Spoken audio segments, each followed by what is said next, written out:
Eu estava no corredor de massas do supermercado quando o telefone tocou.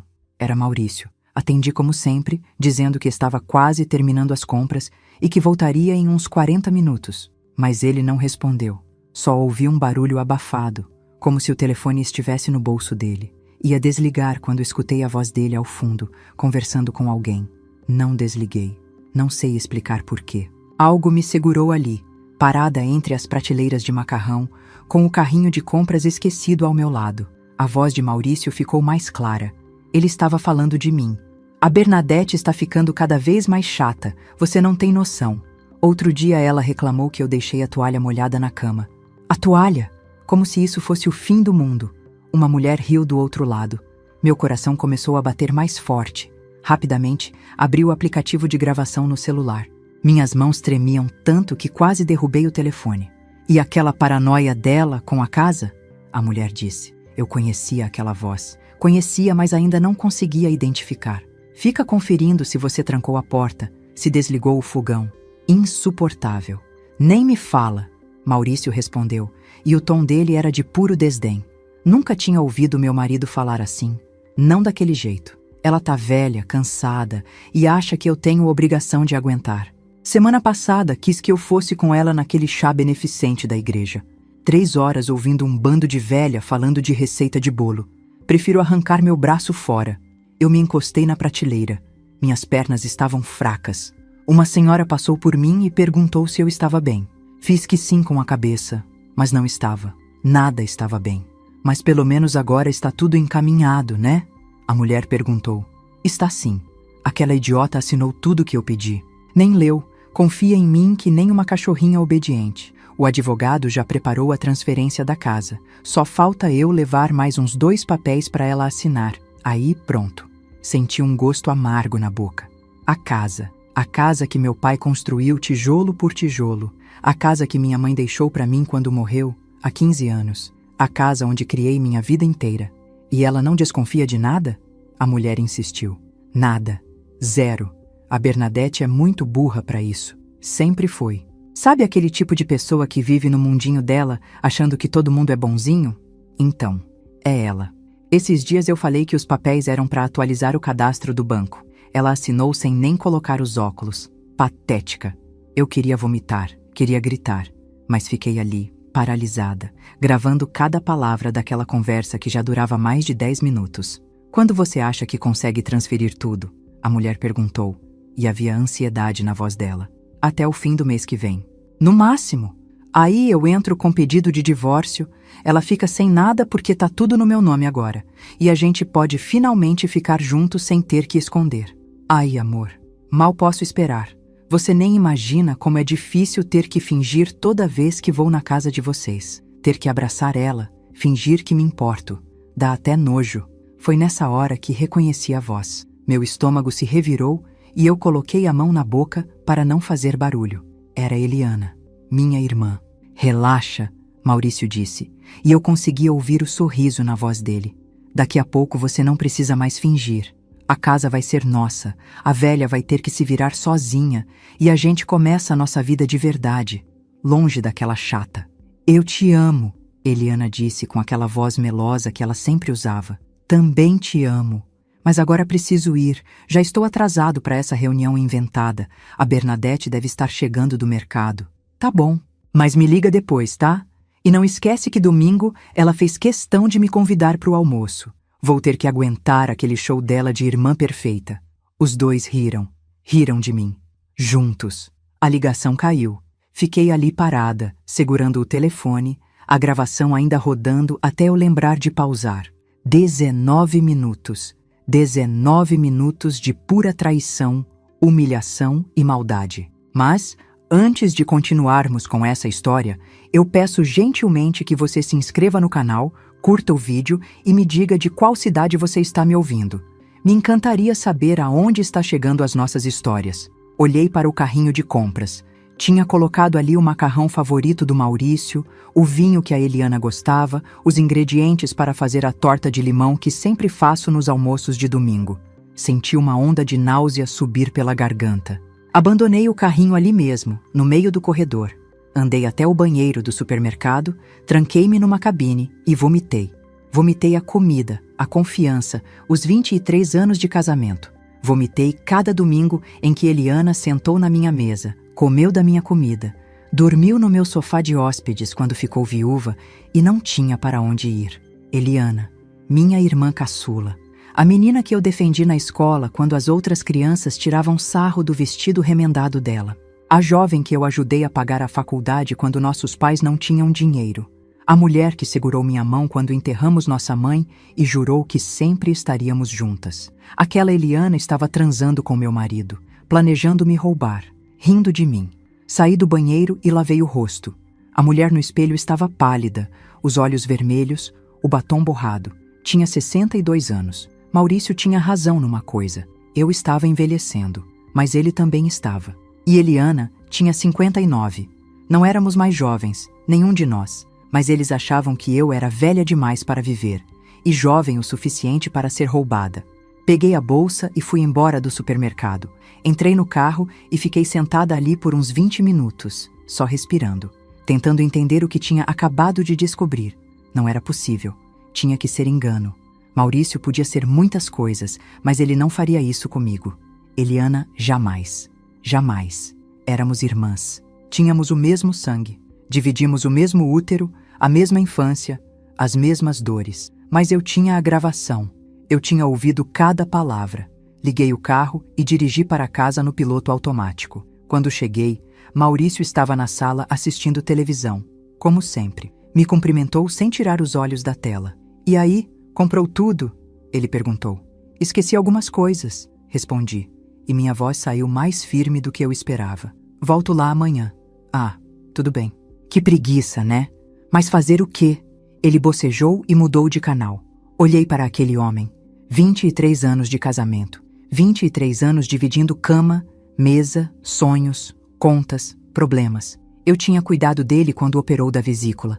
Ele tinha segurado minha mão quando meu pai morreu. A gente tinha construído uma vida. Ou pelo menos eu achava que tinha. Maurício, chamei. Oi? Me ama? Ele riu como se fosse uma pergunta boba.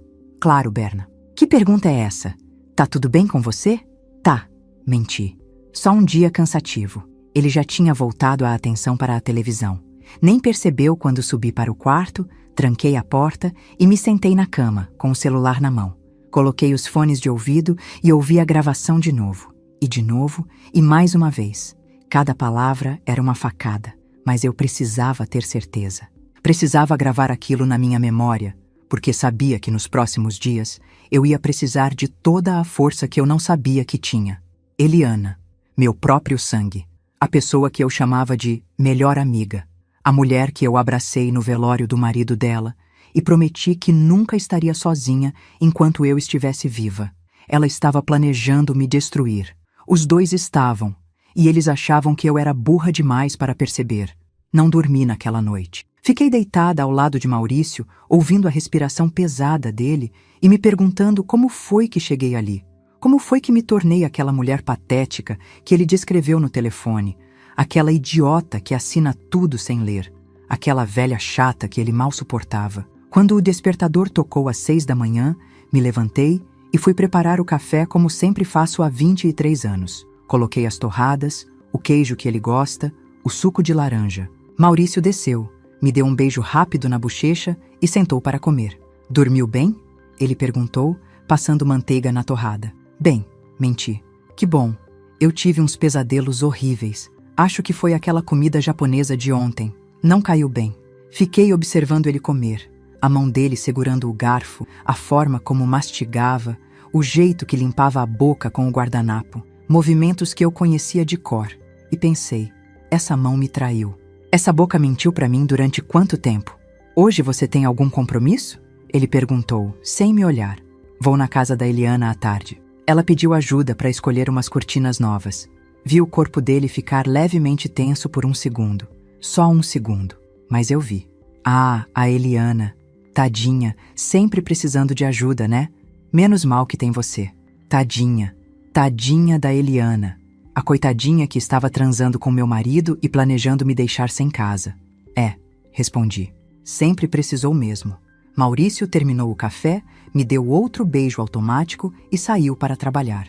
Assim que ouvi o carro dele sair da garagem, subi correndo para o escritório dele. O coração batia tão forte que doía no peito.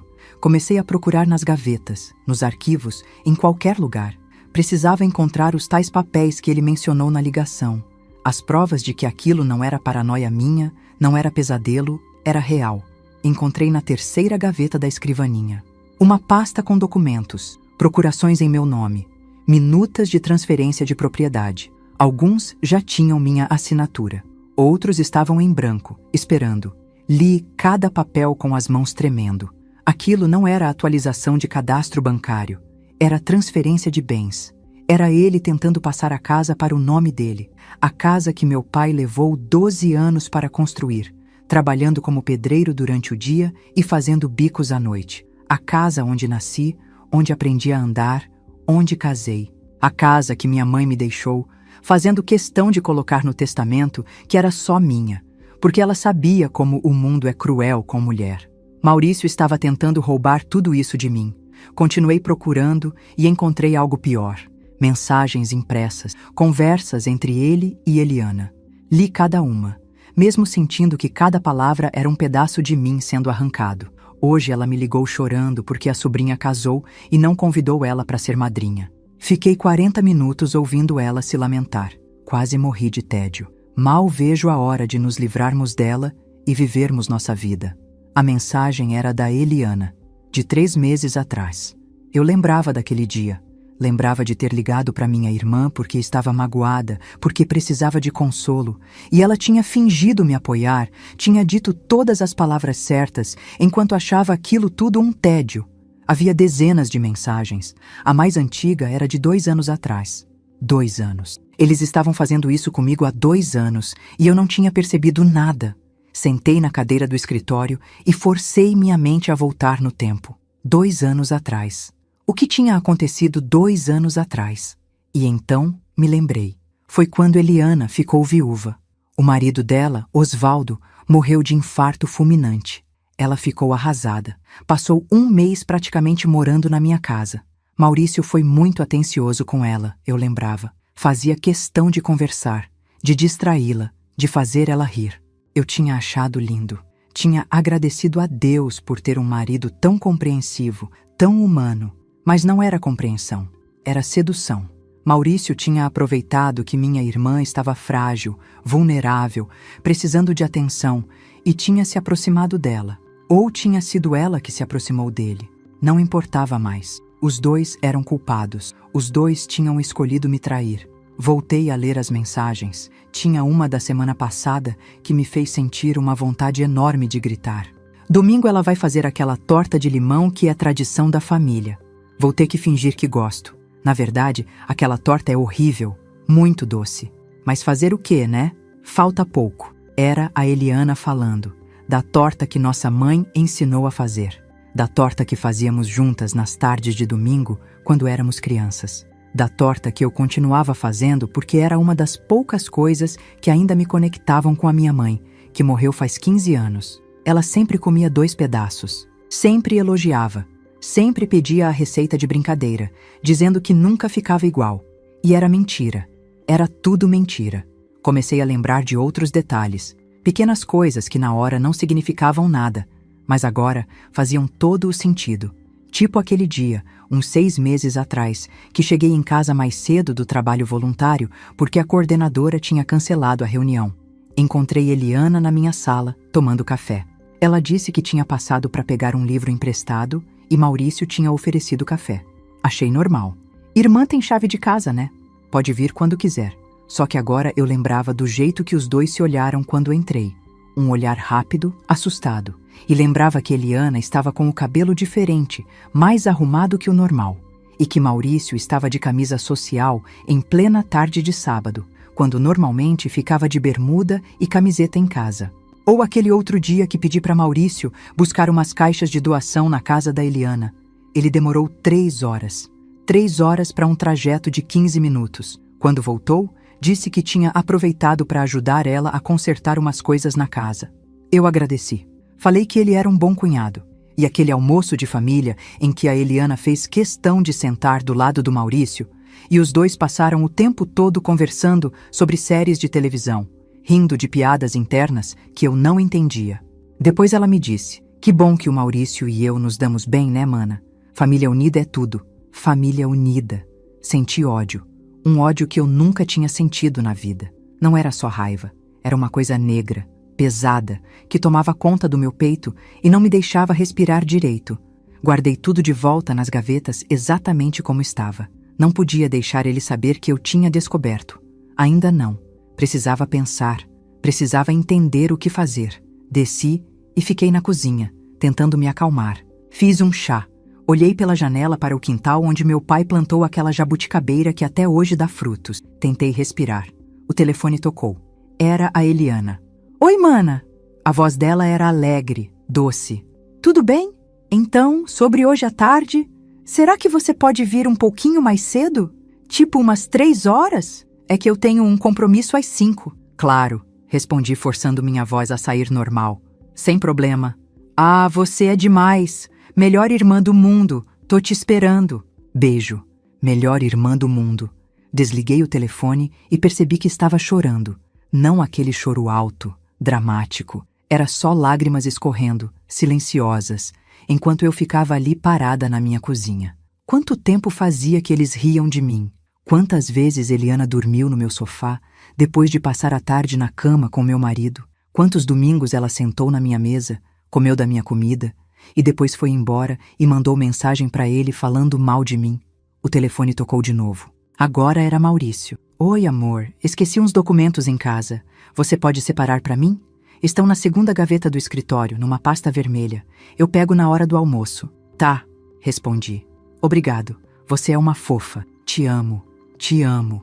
Ele disse "te amo", como se fosse verdade, como se significasse alguma coisa. "Também te amo." Menti, porque era isso que eu ia fazer agora. Ia mentir, ia fingir. Ia ser a Bernadette burra. A Bernadette idiota que assina tudo sem ler, que confia em todo mundo, que vive no mundinho dela achando que as pessoas são boas. Só que dessa vez, eu ia estar atenta. Dessa vez, eu ia estar preparando minha defesa, meu contra-ataque, porque eles podiam ter me enganado durante 2 anos, mas agora eu sabia a verdade. E a verdade, por mais dolorosa que fosse, me dava poder. Fui até o escritório e separei a pasta vermelha que Maurício pediu. Mas antes, fotografei cada documento que tinha lá dentro. Guardei tudo no meu celular, numa pasta escondida. Porque eu estava aprendendo. Estava aprendendo a ser esperta, a ser calculista, a ser tudo aquilo que eles achavam que eu não era. E quando eu terminasse de aprender, quando eu tivesse todas as provas que precisava, eles iam descobrir que a Bernadette burra nunca existiu. Ela era só uma personagem que eu representava porque confiava nas pessoas erradas. Mas essa personagem acabou de morrer. Eu peço gentilmente que você se inscreva no canal, curta o vídeo e me diga de qual cidade você está me ouvindo. Dessa forma, você me motiva a continuar contando mais relatos para você. Passei o fim de semana inteiro procurando um advogado. Não podia ser alguém conhecido, alguém que Maurício pudesse ter alguma ligação. Precisava ser alguém de confiança, mais distante da minha vida. Foi quando lembrei da Silvia, uma colega que trabalhava comigo no hospital antes de eu me aposentar. Ela tinha um filho advogado. Liguei para ela no domingo à noite, inventei uma desculpa qualquer e consegui o contato do Dr. Augusto. Na segunda-feira de manhã, às 9 horas, eu estava sentada no escritório dele. Um lugar simples, numa sala comercial no centro. Ele devia ter uns 40 e poucos anos, cabelo grisalho nas têmporas, olhar sério, mas gentil. "A senhora trouxe o que conversamos por telefone?" ele perguntou. Entreguei o celular com a gravação. Coloquei os fones de ouvido nele e apertei o play. Fiquei observando a expressão dele mudar conforme ouvia. Quando terminou, ele ficou uns segundos em silêncio. 19 minutos, ele disse. "A senhora teve coragem de ouvir isso tudo." "Não foi coragem", respondi. "Foi necessidade." Mostrei os documentos que tinha fotografado, as mensagens impressas, tudo. Ele analisou cada papel com atenção. "Dona Bernadette, a situação da senhora é séria, mas está longe de estar perdida. Na verdade, seu marido cometeu vários erros. Primeiro, essa gravação é prova de tentativa de estelionato. Segundo, todos esses documentos que a senhora assinou podem ser anulados por vício de consentimento. Ele mentiu sobre a natureza deles, o que configura má-fé. E a casa? Perguntei, sentindo um nó na garganta. A casa é bem particular da senhora. Herança recebida antes do casamento, correto? Sim. Minha mãe deixou para mim no testamento. Fez questão de especificar que era só minha. Então, ele não tem direito nenhum sobre ela. Nenhum. E todas essas tentativas de transferência são nulas. A senhora não precisa se preocupar. Vamos reverter tudo isso. Senti um alívio tão grande que comecei a chorar ali mesmo, na frente de um estranho. Chorei de alívio, de raiva, de dor, de tudo junto. Dr. Augusto me deu um lenço e esperou eu me recompor. Desculpa, falei, limpando os olhos. Não precisa se desculpar. A senhora está passando por uma situação muito difícil. Mas agora me diga, o que a senhora quer fazer? Quero o divórcio. Quero que ele saia da minha casa. E quero que ele saiba que não sou a idiota que ele pensa que sou. Dr. Augusto assentiu. Podemos fazer isso, mas vou te dar um conselho. Não confronte ainda. Continue agindo normalmente. Vamos primeiro bloquear todas as movimentações que ele pode fazer. Vamos revogar as procurações, proteger seus bens, preparar toda a documentação do divórcio. Quando tudo estiver pronto, aí sim a senhora age. Entendeu? Entendi. Mas vai ser difícil fingir que não sei de nada. Vai ser. Mas é a forma mais segura de garantir que a senhora não perca nada. Ele não pode saber que está sendo investigado. Se souber, pode tentar apressar as coisas ou esconder provas. Concordei. Assinamos um contrato de honorários. Dr. Augusto me garantiu que tudo seria confidencial, que ninguém saberia até o momento certo. Quando saí do escritório dele, me senti diferente, mais forte. Ainda doía, ainda sangrava por dentro. Mas agora eu tinha um plano, tinha alguém do meu lado. Os dias seguintes foram os mais difíceis da minha vida, porque eu precisava continuar sendo a Bernadette de sempre, a esposa atenciosa, a irmã carinhosa. Maurício continuava me tratando com aquela falsa gentileza. Me dava beijinho de bom dia, perguntava como foi meu dia, às vezes até elogiava a comida. E eu sabia que tudo aquilo era teatro, cada palavra doce era mentira, cada gesto carinhoso era manipulação. Na quarta-feira, ele apareceu com mais papéis. Amor, preciso que você assine mais esses documentos aqui. É daquela atualização cadastral que a gente estava fazendo. Olhei para os papéis, mais transferências disfarçadas, mais tentativas de roubar o que era meu. Deixa eu pegar meus óculos, falei. Ah, não precisa ler tudo não, é padrão, é só assinar ali embaixo mesmo. Não, eu quero ler direitinho.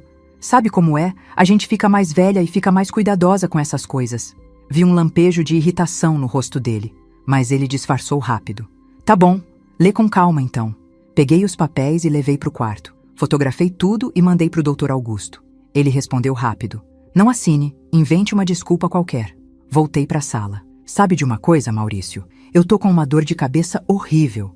Será que a gente pode deixar para eu assinar amanhã? Não tô conseguindo focar direito. Ele ficou impaciente, mas disfarçou. Tudo bem, mas amanhã você assina, tá? É importante. Tá bom. No dia seguinte, inventei outra desculpa. E no outro dia também. Maurício começou a ficar visivelmente irritado. Mas não podia falar nada, né?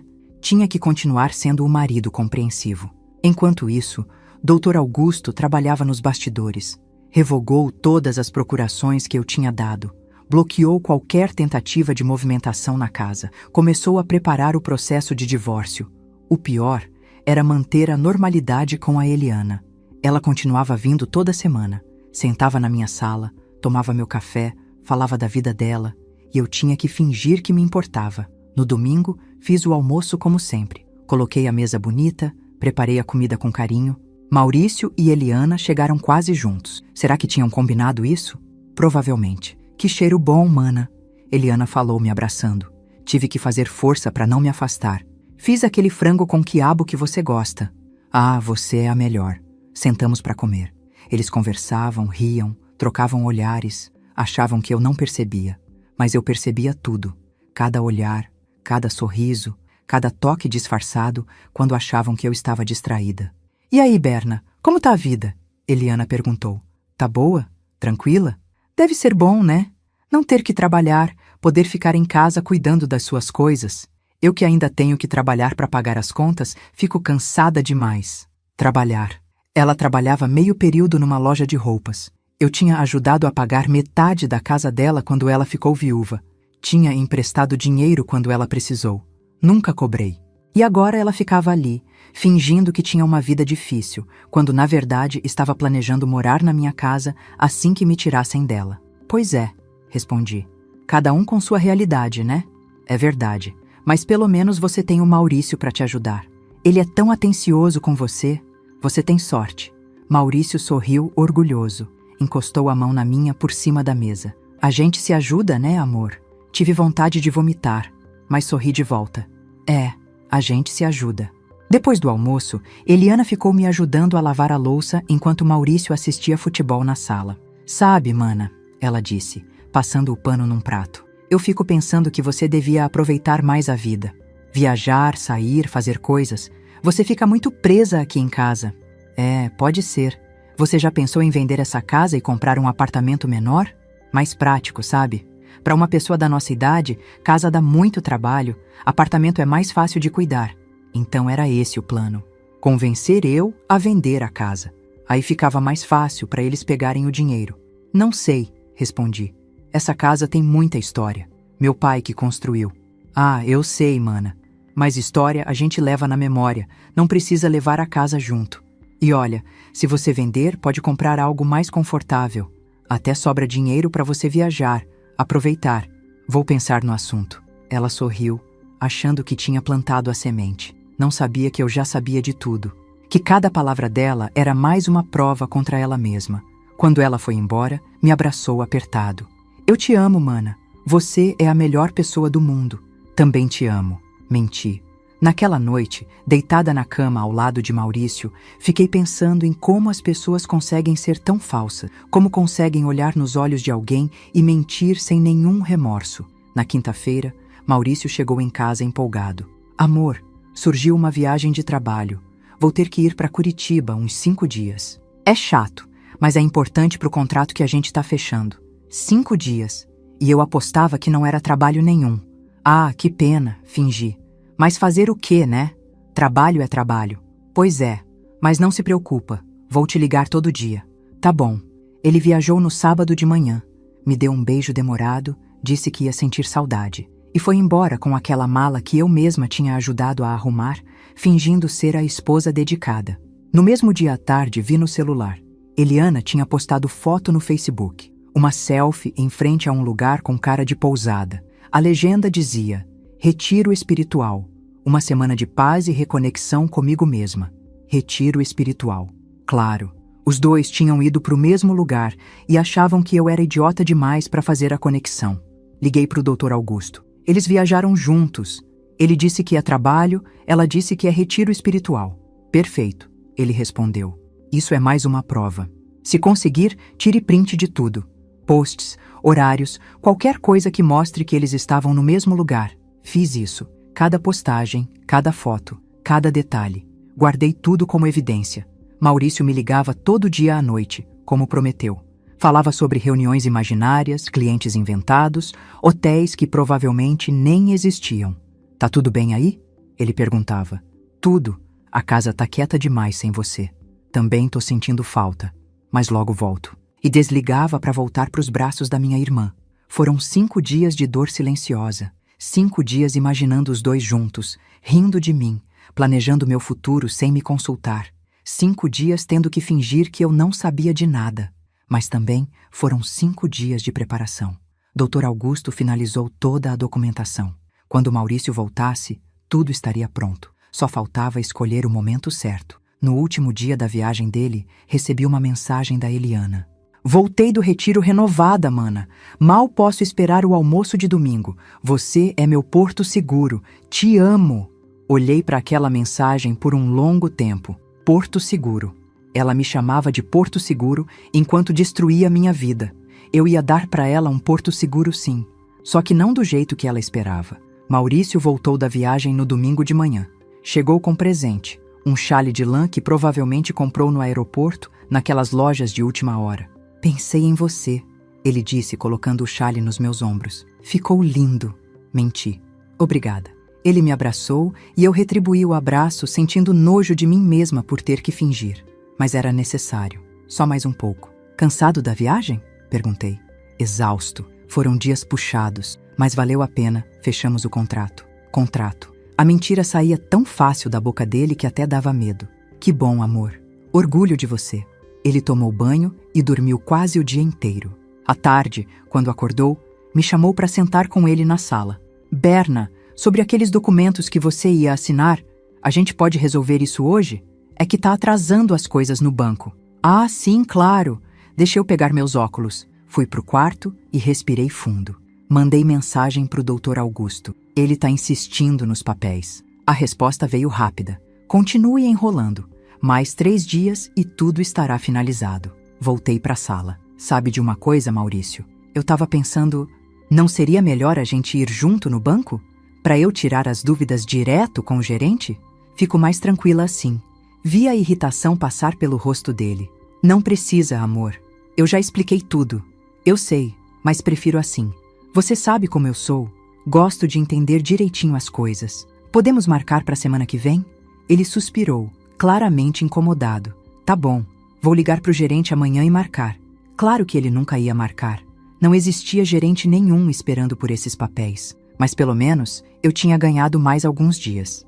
Durante aquela semana, trabalhei nos bastidores com o Dr. Augusto. Separei todos os documentos importantes.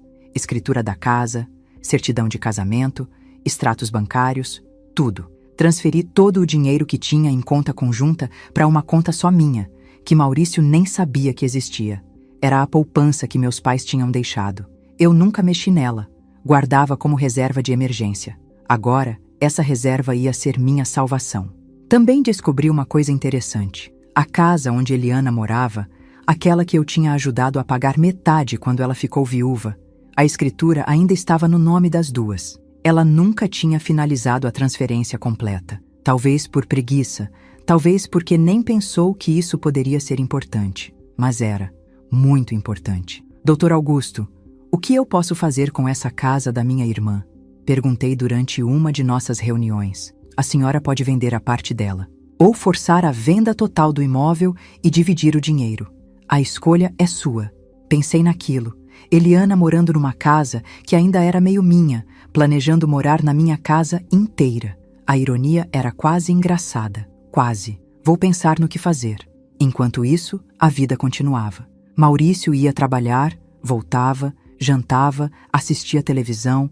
Parecia tudo normal, mas ele estava ansioso. Percebi pelos detalhes. Roía a unha, coisa que nunca fazia. Mexia muito no celular, escondido. Vez ou outra perguntava sobre os tais documentos. E Eliana apareceu no meio da semana, dizendo que estava passando por perto e resolveu dar uma passadinha. Oi, mana. Tava morrendo de saudade. Faz uns dias que a gente não se vê direito. 3 dias. Fazia 3 dias que ela tinha voltado da viagem com meu marido. É verdade, respondi. Entra, vou fazer um café. Sentamos na cozinha. Ela falou sobre o trabalho, sobre uma colega chata, sobre como estava cansada. Reclamou que o apartamento dela estava precisando de reforma. Sabe quanto custa para trocar o piso de um apartamento? É um absurdo, mana. Eu não sei de onde eu vou tirar esse dinheiro. Ela queria que eu oferecesse ajuda. Sempre fez isso. Jogava o problema no ar e esperava que eu resolvesse. Reformas são caras mesmo, falei, tomando meu café. Vi a decepção no rosto dela, mas se controlou rápido. Mas fazer o quê, né? A gente dá um jeito, sempre dá um jeito, sempre dá.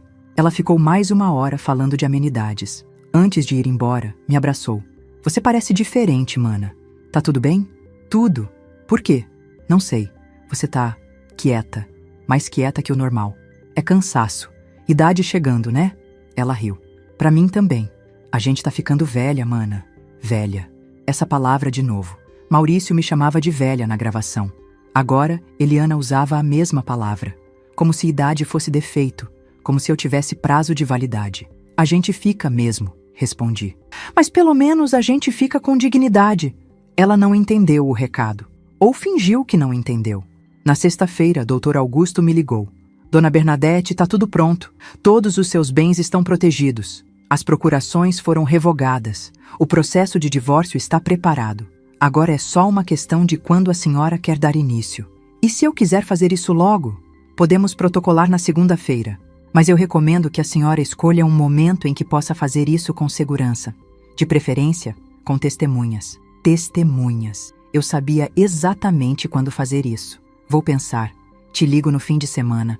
Desliguei e fiquei sentada na sala, olhando para as fotos na estante. Tinha uma de mim e Maurício no casamento. A gente era tão jovem.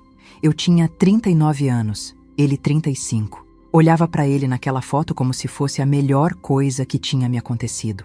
Ao lado, uma foto de mim, Eliana e nossa mãe. Eliana tinha uns 26 anos na foto. Estávamos abraçadas, sorrindo.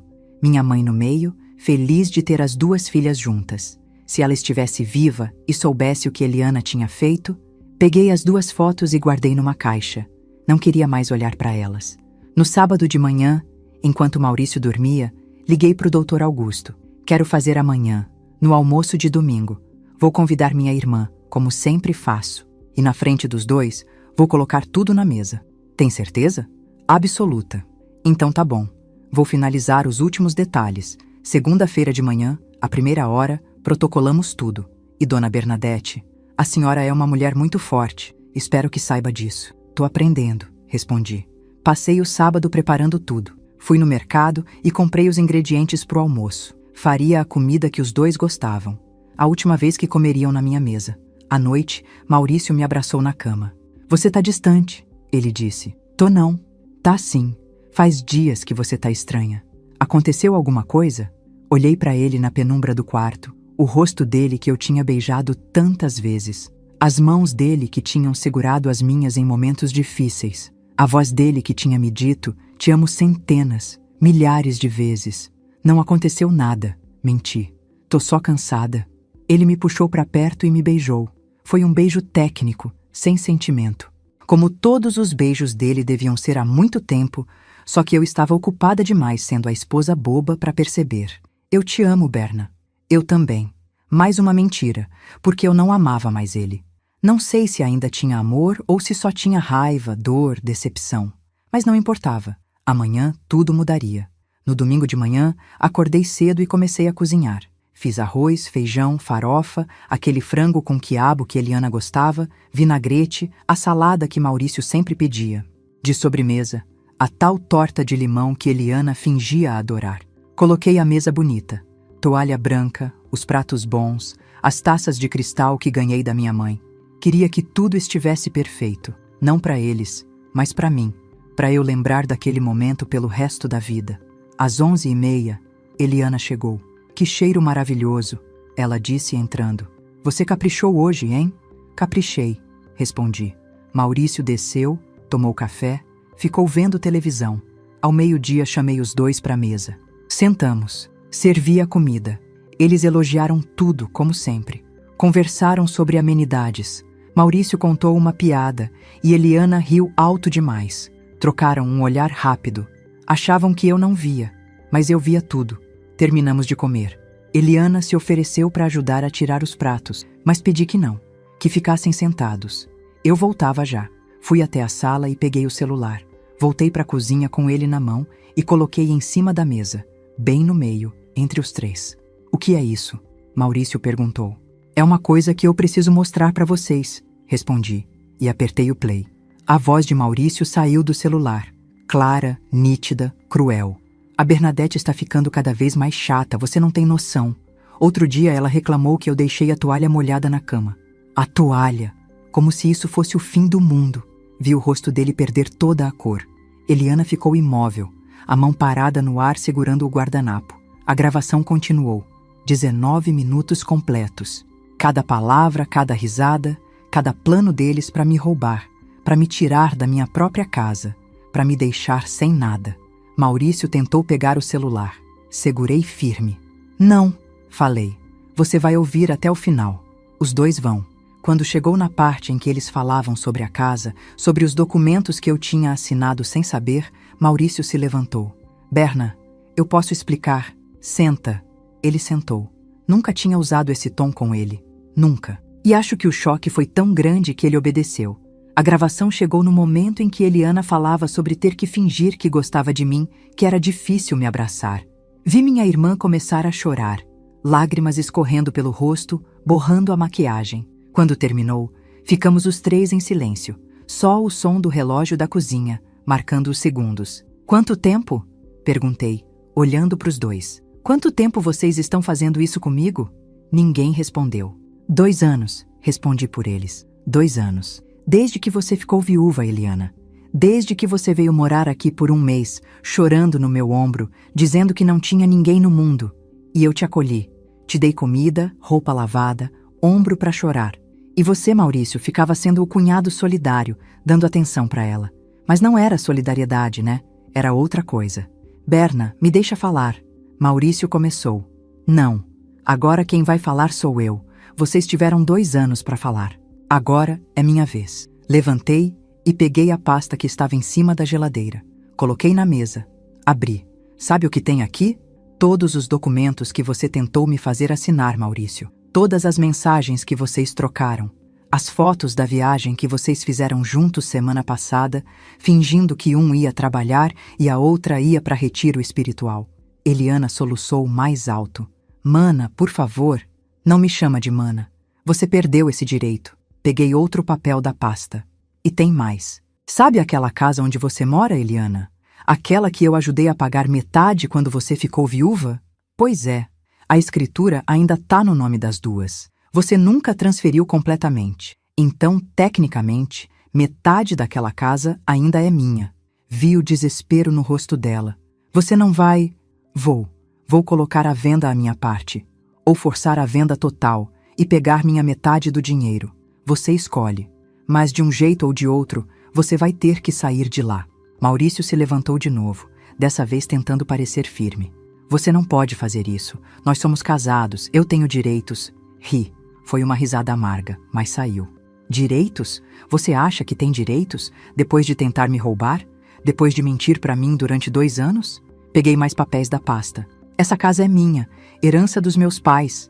Você não tem direito nenhum sobre ela. E todas aquelas procurações que você me fez assinar? Revogadas. Todos aqueles documentos de transferência? Anulados. Meu advogado já cuidou de tudo. Vi o pânico tomar conta dele. Você procurou um advogado? Procurei. No dia seguinte, depois que ouvi essa gravação. E sabe o que mais? Segunda-feira de manhã, 1ª hora, ele vai protocolar o pedido de divórcio. Você tem 72 horas para sair dessa casa. A ação de separação de corpos já foi preparada. Berna, espera. Não tem espera. Não tem conversa. Não tem explicação que justifique o que vocês fizeram. Olhei para Eliana, que chorava com a cara enterrada nas mãos. Levanta a cabeça e me olha, falei. Ela levantou, os olhos vermelhos, o rosto manchado de rímel. Eu te criei, Eliana. Quando nossa mãe não tinha dinheiro para comprar material escolar, quem foi no diretor da escola e implorou para te deixarem estudar? Eu. Quando você quis fazer faculdade e nossos pais não tinham como pagar, quem trabalhou em 2 empregos para te ajudar? Eu. Quando seu casamento estava ruim e você precisava de um lugar para dormir, quem abriu a porta? Eu. E quando você ficou viúva e achava que o mundo tinha acabado, quem segurou tua mão e disse que você não estava sozinha? Eu.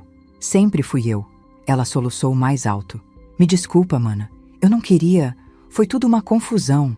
Não me chama de Mana. E não tenta dizer que foi confusão. Confusão é quando você esquece de comprar leite no mercado. Confusão é quando você marca 2 compromissos no mesmo horário. O que vocês fizeram não foi confusão. Foi planejado. Foi deliberado. Foi cruel. Maurício tentou tocar no meu braço. Me afastei. Não encosta em mim. Nunca mais. Berna, a gente pode conversar, resolver isso. Resolver? Como?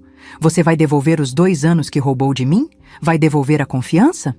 Vai devolver as noites que eu passei acordada depois que descobri, me perguntando o que eu fiz de errado? Você não fez nada de errado. Eu sei que não fiz. Eu sei que a culpa não é minha. A culpa é de vocês 2 que escolheram me trair, me mentir, tentar me roubar. Estava gritando. Nunca gritei assim na vida.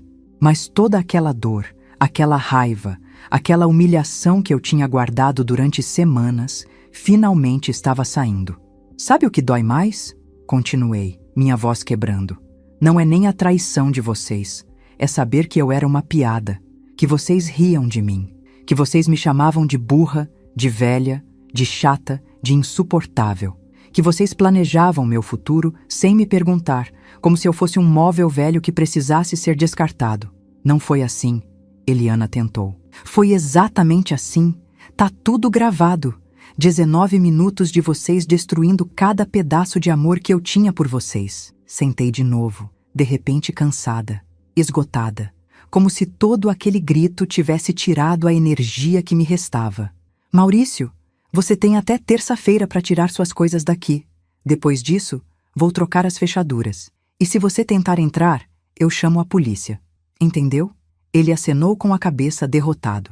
E Eliana, quanto à casa, meu advogado vai entrar em contato. Você tem 1 mês para comprar minha parte ou a gente coloca à venda.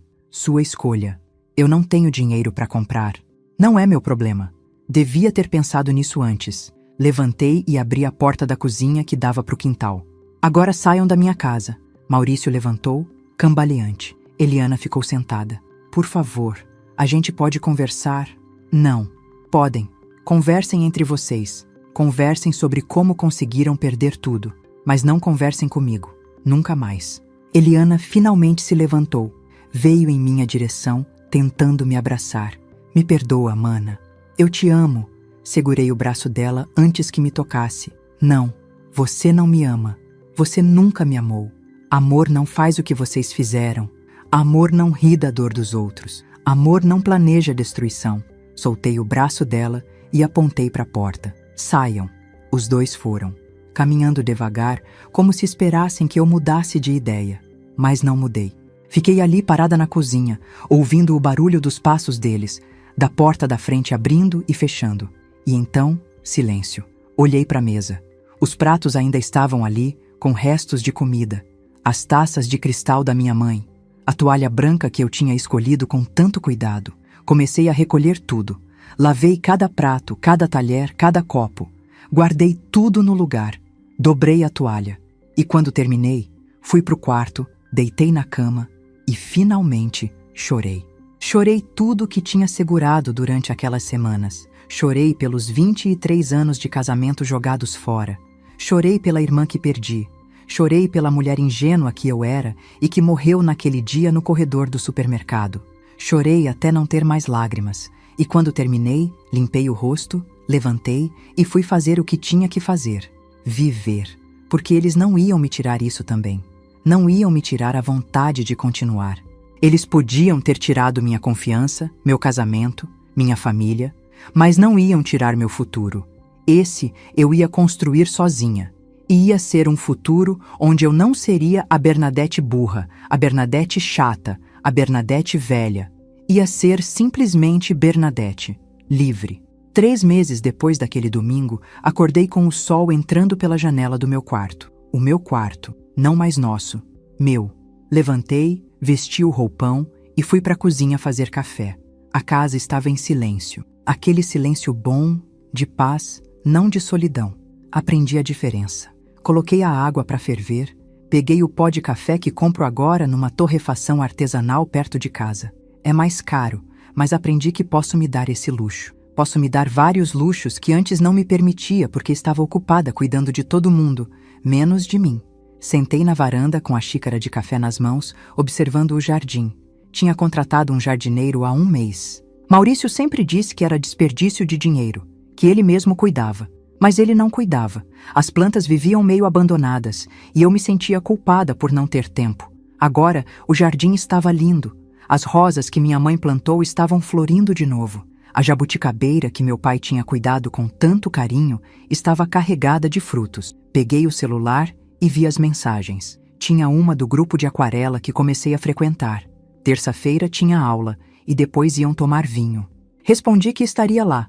Grupo de aquarela. Eu, que sempre achei que não tinha talento para nada artístico, mas descobri que gosto de pintar.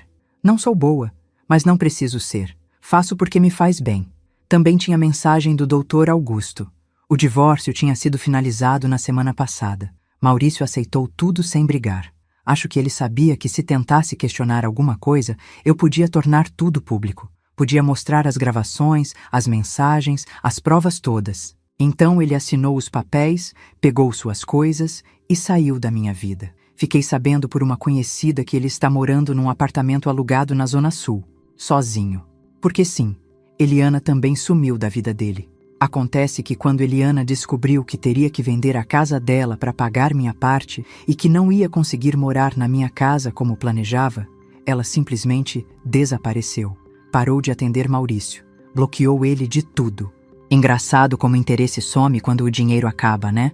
A casa dela foi vendida há 2 semanas. Recebi minha parte, R$140 mil. Usei parte para reformar meu quarto, comprar uns móveis novos, coisas que eu queria há anos, mas nunca fazia porque tinha sempre outra prioridade. O resto guardei. Para mim, pro meu futuro, pro que eu quiser fazer. Quanto a Eliana, sei que ela está morando num apartamento pequeno, alugado, longe daqui. Tentou entrar em contato algumas vezes no primeiro mês. Mandava mensagens no meu aniversário, no Natal. Mensagens longas, pedindo perdão, dizendo que errou, que queria conversar. Nunca respondi. Bloqueei o número dela em todas as redes sociais. Não por raiva. Raiva eu senti nos primeiros dias, mas passou. Bloqueei porque aprendi que tem gente que não merece espaço na nossa vida. E ela é uma dessas pessoas. Tem gente que acha que eu fui dura demais. Uma prima distante me ligou há 1 mês, dizendo que família é família, que eu devia perdoar, que a vida é curta. Escutei tudo em silêncio e quando ela terminou, falei: "Você tem razão, a vida é curta demais para passar perto de quem te faz mal." E desliguei. Depois daquele dia, parei de me importar com o que os outros acham. Parei de precisar da aprovação de gente que não vive a minha vida, que não sentiu a minha dor.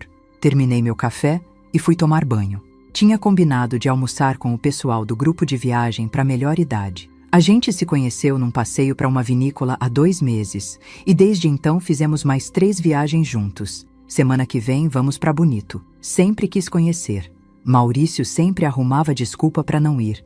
Dizia que era muito longe, muito caro, muito cansativo. Descobri que ele só não queria ir porque não se importava com o que eu queria. Agora vou sozinha. Quer dizer, com meu grupo. E tá ótimo assim. Enquanto me arrumava, olhei para o espelho. Tinha 62 anos, cabelos com fios brancos que decidi não pintar mais, rugas no canto dos olhos, um corpo que já não é mais jovem. Mas me olhei de verdade, sem aquela crítica cruel que tinha antes, sem ouvir a voz do Maurício me chamando de velha. E gostei do que vi.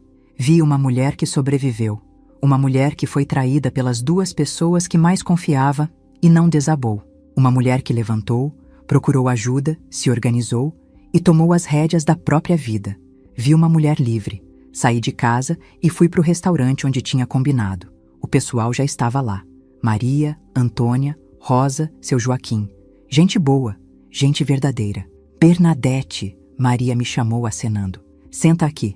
Sentei no meio deles. Pedimos a comida, conversamos, rimos. Seu Joaquim contou uma piada sem graça e todo mundo riu mesmo assim. Rosa mostrou fotos dos netos. Antônia reclamou do joelho que estava doendo. Conversas simples, comuns, mas verdadeiras. E você, Bernadette? Maria perguntou. Como tá a vida? Tá boa, respondi. Muito boa, na verdade. Deve ser, né?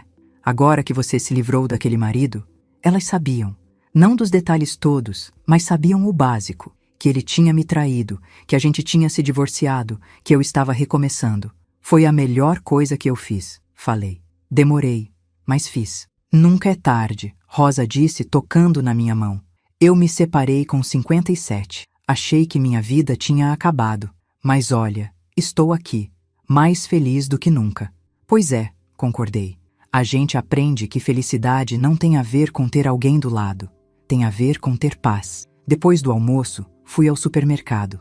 Aquele mesmo supermercado onde tudo começou. Passei pelo corredor de massas e lembrei daquele dia, 3 meses atrás. Lembrei de ficar ali parada, ouvindo a traição, gravando cada palavra. Mas não doeu. Não mais. Era só uma lembrança. Uma coisa que aconteceu, que me mudou, mas que não me define. Peguei o macarrão que eu gosto agora. Não o que Maurício gostava. O que eu gosto. Parece besteira, mas não é. É sobre fazer escolhas para mim, não para os outros. Na fila do caixa, vi uma mulher conhecida, amiga da Eliana. Ela me viu também e desviou o olhar rapidamente. Não fui atrás, não forcei conversa. Deixei pra lá.